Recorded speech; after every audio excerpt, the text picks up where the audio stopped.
But kind of going through some of the chats that I saw that I'm sure they would love to hear from you. Are the Gibsons close to coming back? Do you have any new info on Javonnie and Jayden Gibson? And then also, I guess one more thing. Do you know, are they going to have JAY and JAV on the back of their jerseys? That is a phenomenal question that I do not know the answer to, but I'm really interested to see how they manage that. Javonnie Gibson, my expectation for the last month or so has been, okay, pretty solid shot. He's back by the Michigan game.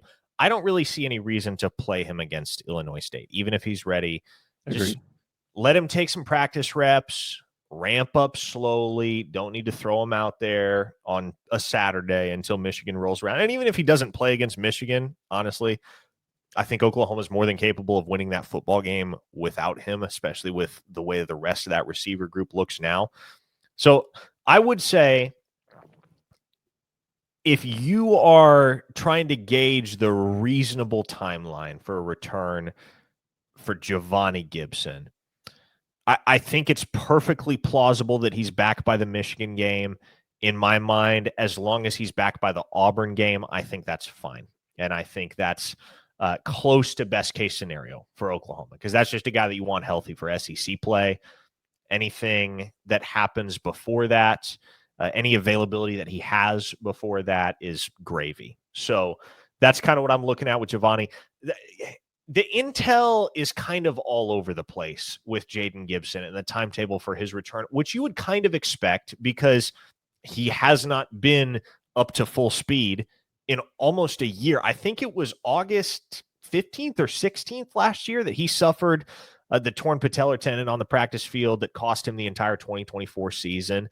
And then he suffered a re-injury. It wasn't the same injury, but he re-injured that same knee as he was working back in April, I do believe, March or April. And so with as much time as he has spent out of pads and doing rehab work as opposed to full speed football activities, when you combine that with the obvious observation that he has not been active for the first week of fall camp outside of throwing the jersey on and doing a little bit of jogging and warming up, I don't know what to expect. I couldn't tell you what to expect as to when Jayden Gibson is coming back. I would say if he is not on track to return on or around the week of the Auburn game, I think you have to start to consider the possibility that he may just be on track for another medical waiver in 2025. And you hope that's not what it comes to, and it shouldn't come to that.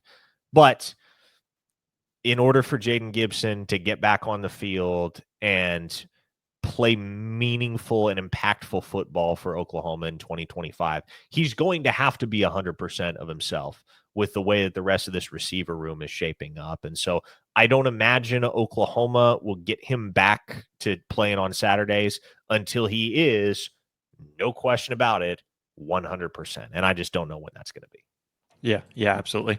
And like you said too with Jayden, it's just that it's been so long, and it's also such a severe injury that he came off of last season that you've got to kind of work through and try to predict. And obviously they're not going to tell you a whole lot on the injury front. They will tell you as much as they can confidently tell you, but really nobody knows until they see that progress come to fruition.